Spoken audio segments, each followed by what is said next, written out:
बच्चों, कैसे हो आप लोग? ठीक हो? आज हम पढ़ेंगे कक्षा 7वीं की हिंदी, है ना। हिंदी में है, कल हम पढ़े थे पाठ 3, उसमें था विद्रोही शक्ति सी। इसके लेखक कौन थे? विशंभर नाथ शर्मा जी, है ना। है, आप लोग को मैं कल आधा पढ़ा चुकी थी ना, बचा हुआ आज मैं पढ़ा रही हूँ। इस कहानी में क्या है, दो लोग है ना, एक मराठों की सेना है और एक है राजपूतों की, है ना। और मराठों की सेना और राजपूतों की सेना में दो भाई है, एक मराठों की सेना में गए हैं और एक राजपूतों की, है ना। अब ये दोनों लोग युद्ध में कैसे एक दूसरे के साथ युद्ध किए हम लोग आधा कल पढ़ चुके थे। अब बाकी का आज और पढ़ेंगे। आप लोग ध्यान से इधर का देखेंगे ना, इधर का मैं पढ़ा चुकी थी, ठीक है।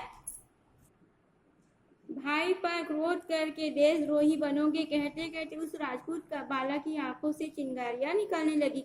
यहाँ तक हम लोग पढ़ चुके थे। उनकी जो पत्नी थी वो क्या कर रही थी कि आप अपने भाई के साथ कैसे लड़ाई करोगे, ठीक है।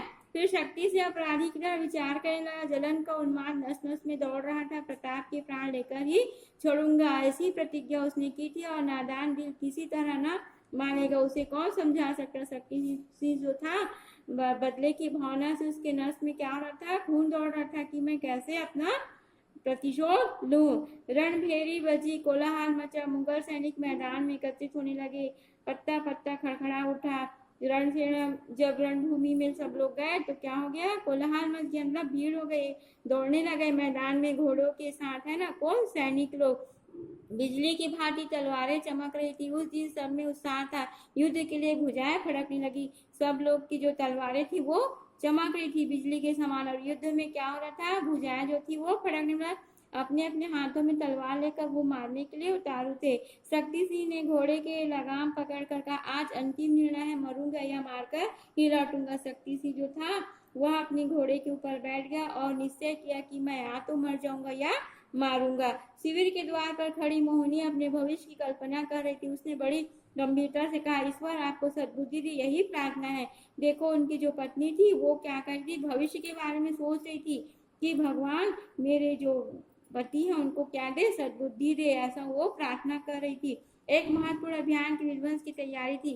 प्रकृति कांप उठी। घोड़े और हाथियों के चित्कार से आकाश थरथरा उठा। बरसाती हवा के थपेड़ों से जंगलों के वृक्ष रणनाद करते हुए झूम रहे थे। पशु पक्षी भय से त्रस्त होकर आश्रय ढूंढने लगे। बड़ा प्रतिकूल और विकट समय था। महत्वपूर्ण अभियान यानी एक महत्वपूर्ण योजना थी जिसको विध्वंस यानी खत्म करने की तैयारी थी, जिससे प्रकृति जो थी वो कांप रही थी। और घोड़ों के हाथियों की जो आवाजें थी वो, उनकी आवाज से जो आकाश थे और धरती माँ जो थी वो कांप रही थी। और बरसाती हवा यानी हवा के जो झोंके थे वो जंगलों के वृक्ष के क्या कर रहे थे, हिला रहे थे। तो उनसे क्या एक ध्वनि आ रही थी, आवाज आ रही थी, है ना।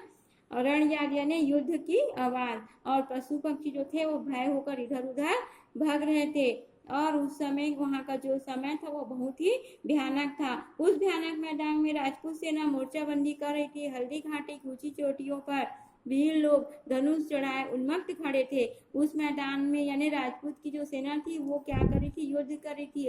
और हल्दी घाटी के बारे में आप लोग इतिहास में पढ़े भी होंगे, है ना। तो उसकी जो चोटियां थी उसमें जो भील लोग रहते हैं जो धनुष से क्या कर रहे थे, खड़े होकर आने वाली सेना को रोक रहे थे। महाराणा की जय ऐसा अलमारा से टकराती हुई ध्वनि मुगल सेनाओं में घुस पड़ी। युद्ध आरंभ हुआ। भैरवी रणचंडी ने प्रलय का राग छेड़ा। महाराणा प्रताप जी की जय हो ऐसा वो आवाज कर रहे थे। और मुगल जो सेना थी वो क्या कर रही थी, युद्ध का शुरुआत कर रही थी। और मनुष्य हिंसक जंतुओं की भांति अपने अपने लक्ष्य पर टूट पड़े। सैनिकों के निडर घोड़े हवा में उड़ने लगे और सभी जो मनुष्य थे वो हिंसक जंतुओं की तरह ने, जो हिंसक यानी जो मार देता है जो जंतु, जैसे कि शेर हिंसक पशु है ना वो मारता है, उसी तरह मनुष्य भी हिंसक पशुओं की तरह अपने लक्ष्य यानी अपने लक्ष्य ने जो उनको जिसको वो मारना चाहते उस ओर वो दौड़ पड़े। तलवारें जो थी वो चमकने लगी थी। पर्वतों के शिखरों पर से विशाल बाण मुगल सेना पर बरसने लगे। सूखी हल्दी घाटी में रक्त की धारा बहने लगी।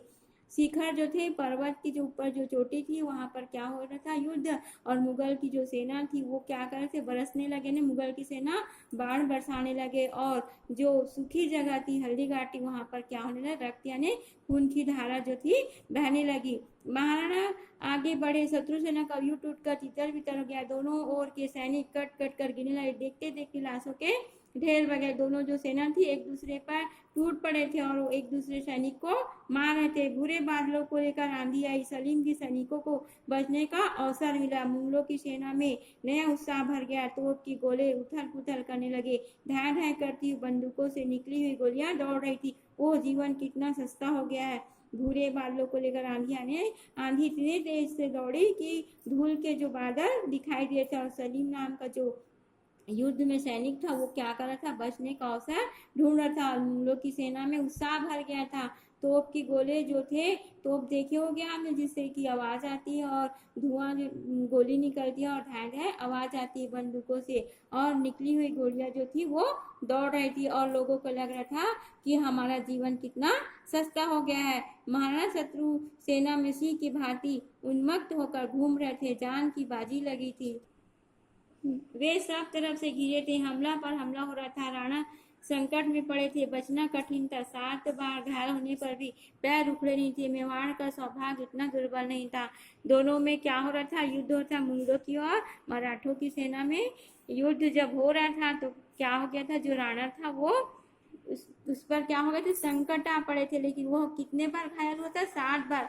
घायल होने पर भी क्या हुआ था, उसके पैर ने मतलब वो रणभूमि को छोड़कर नहीं गया था। और मेवाड़ का सौभाग्य इतना दुर्बल नहीं था, यानी मेवाड़ जो है इसका जो सौभाग्य है वो दुर्बल नहीं यानी कमजोर नहीं है। मानसिक की कुमंत्रणा सत्य सिद्ध होने वाली थी। ऐसे आपत्ति काल में और फिर सरदार सेना सहित वहीं कैसे आया। आश्चर्य से महाराणा ने उसकी ओर देखा और मन्ना जी ने उसके मस्तक से मेवाड़ राज चिन्ह को उतारकर स्वयं धारण कर लिया। राणा ने आश्चर्य और क्रोध से पूछा, अरे यह क्या है।